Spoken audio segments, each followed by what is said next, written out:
तपस्यामयी जीवन होता है किसानों का, क्योंकि हम किसानों के घर में पैदा हुए, तो हमें कोई उसमें पढ़ना नहीं, उस विषय को हम जानते हैं कि अब जैसे 10 बीघा खेती है, 15 लोग घर में है। अब बच्चों की पढ़ाई, कपड़ा लत्ता, ब्याह बर, खाद पानी, सिंचाई का घंटों के पैसे होते हैं, 4 घंटे 5 घंटे में 1 बीघा, ऐसे ऐसे होता है। ठंडी के समय जब कोई रजाई नहीं छोड़ना चाहता, वो जो कपड़े हैं भी वो समेट के, क्योंकि पानी लगा है, पूरी रात पानी लगाता है पूरी। अब इतना महंगा समय है और उसका अनाज इतने गिरकर सस्ते दामों में जाता है, और पूरा देश उसी का उदर पोषण का हेतु होता है, वो उसी का किसान का। लेकिन उसकी हालत ये रहती है कि वो अच्छा कपड़ा नहीं पहन सकता, वो अपने बच्चों को अच्छी पढ़ाई नहीं पढ़ा सकता, क्योंकि इतनी लागत लगती है, अच्छा उसमें है ही नहीं कि लागत लगने पर हमें माल मिल ही जाएगा। अब लाही सरसों जिसे कहते हैं, खेत बढ़िया खूब चक हो गया, बाली एकदम पकी तैयार, सुबह उसे काटना है और शाम के हल्का पानी हो गया, सूर्य की किरणें निकली, सब कलियां फूट गई, सब सरसों बिखर गए। अब वो बैठे रो रहा, क्या करे, लाखों रुपया लगा करके भी वो गरीब का गरीब और कर्जदार हो गया। ऐसे जब उनको अध्यात्म का ज्ञान नहीं होता, तो फिर एक उपाय मिलता है कि क्या करूं, आत्महत्या कर लूं। ये हम मतलब पढ़ी लिखी बात नहीं कह रही है, हम समस्या कह रहे हैं। हम लोग जैसे किसान के घर में जन्मे थे ना, तो रात में बादल गरज रहे हैं, पकी फसल गेहूं की खड़ी है, चना की खड़ी है, सरसों की खड़ी है, पूरा परिवार ऐसे बैठा है, राम राम राम राम भगवान, बस 2 दिन का समय दे दो, किसी तरह काट करके हम घर। अब अगर वो 2 दिन में वर्षा हो गई तो पूरे साल की कमाई गई उसकी। अब उसको ना कोई सरकारी सहयोग मिलेगा और ना सामाजिक सहयोग मिलेगा। वो सदैव, इसीलिए जैसे भारत का सैनिक प्राणों की आहुति देने के लिए तैयार है, ऐसे ही सच्ची पूछो तो महान तपस्वी किसान, वो हमारे पूरे देश को भोजन दे रहा है। भाई आप बड़े पदाधिकारी, लेकिन खाओगे तो रोटी दाल ही और वो तो वहां पैदा हो रहा है, मेहनत उसकी देखो। स्कूल से आने के बाद हमें पढ़ने का समय नहीं दिया जाता था, मक्का के खेत है, रखाओ चल के मक्का।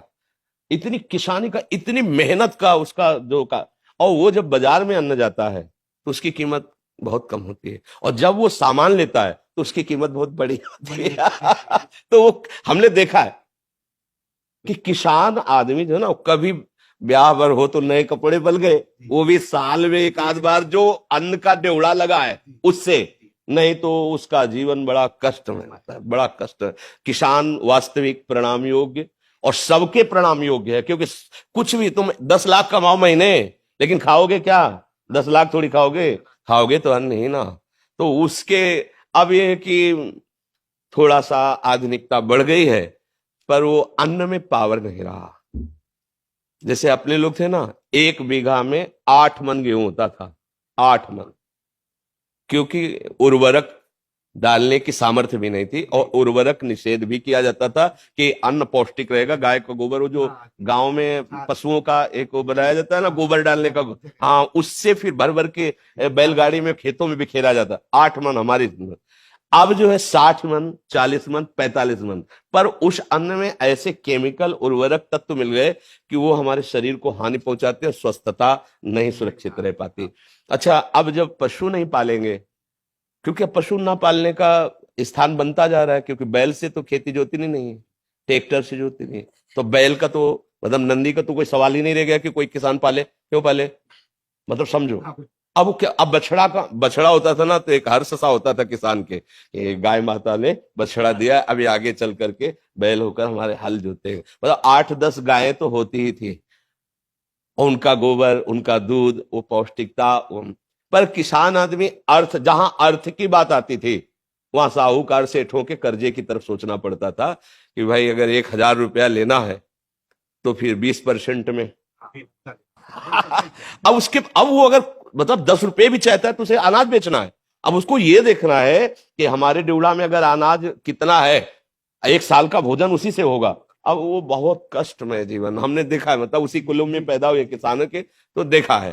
तो किसान का अगर सरकार से अच्छा सहयोग हो तो भले कुछ हो, नहीं तो वो आज, अच्छा खेती में जैसे आप बार बार उर्वरक डाल रहे हैं तो उसकी क्षमता कम हो रही है, भूमि की क्षमता कम हो रही, वो अन्न फिर उतना नहीं उपजा पाए।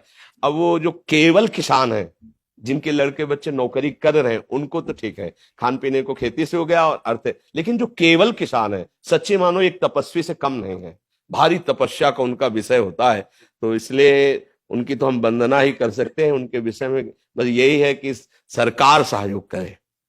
और तो मतलब किसान की चूंकि अब इतना बुद्धि का वो फैलाव नहीं है कि वो छल कपट और संसार, गांव के आज भी लोग हैं, मतलब आज भी है, आपको बताए आप जैसे चले जाओ कोई परिचय नहीं है और आप ऐसे कुछ जरा सा तो वो एक दामाद की तरह आपका सेवन करेंगे। आओ भैया बैठो, चाय पी लो, भोजन पालो। और यहाँ चले जाओ कॉलोनी में, बगल वाले कमरे में कौन रहा है, कोई परिचय नहीं है, चाहे जितना रोए चिल्लाए कोई पूछेगा नहीं कि तुम क्यों रो रहे हो। और गांव में एक आदमी कष्ट में हो तो सैकड़ों लोग वहां खड़े हो जाएंगे जाके। एक आज भी ऐसा माहौल है। किसान तो जैसे हमारे यहाँ पीछे देश में नारा लगाया जाता है, जय जवान जय किसान, तो इसलिए किसान तो सर्वोपरि है, उसके आगे मतलब आपको लगेगा कह रहे उसके आगे कोई नहीं है। अगर हम संत जन जिन्हें कहा जाता है तो हम पैदा भी उन्हीं के घरों में हुए हैं और पले भी वही हैं और पोसे भी गए हैं और आज भी उधर वहीं से भर रहा है। आज भी उन्हीं के, अगर कोई भी है तो अन्न कहां से आ रहा है, किसान से तो आ रहा है, कोई ना कोई तो दे रहा है। बड़े बड़े परमहंस जो है भगवदानंद में डूबे हुए घरों में जाके भिक्षा, नारायण हरि लाओ भिक्षा दो, तो वो चाहे भूखा रह जाए पर उसको पवाएगा। ये मतलब सहानुभूति उसके हृदय की, हाँ उसकी सह तो और तो कोई सहयोग कर नहीं सकता, क्योंकि वो ऐसे लोग होते हैं कि ऐसे नहीं कर सकते। ये भी बात है, गरीब हैं, मेहनत करते हैं, पर वो ऐसे नहीं कर सकते। वो ऐसे ही करने की कोशिश करेंगे, हमारे पास जो सूखी रुकी है खा लीजिए।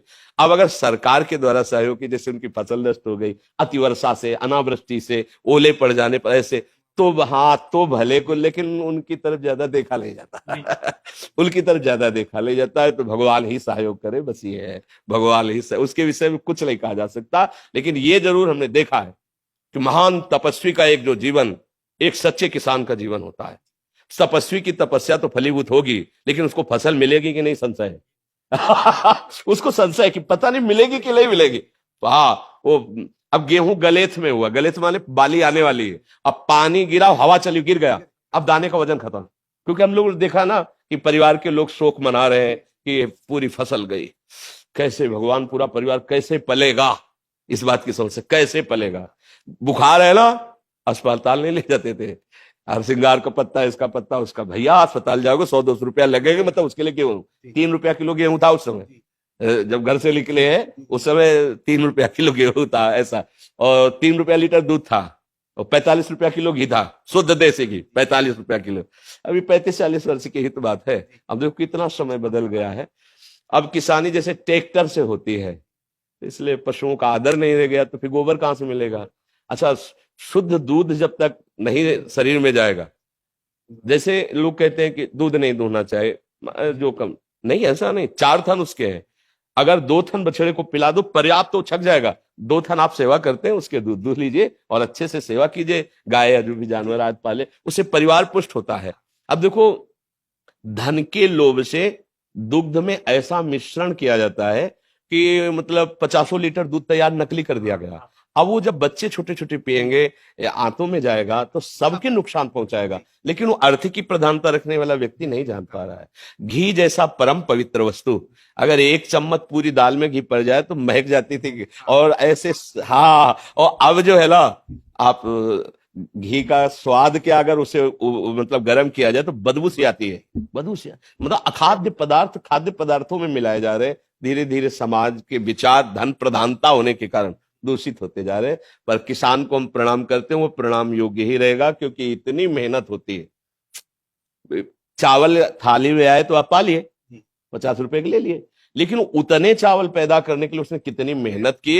एक एक पानी गिर रहा है, इतने इतने पानी में धान लगा रहा है, कितनी मेहनत करके उससे पाल पोस के बड़ा करके चंद रुपए उसको मिलते हैं, उसको चंद रुपए ही मिलते हैं।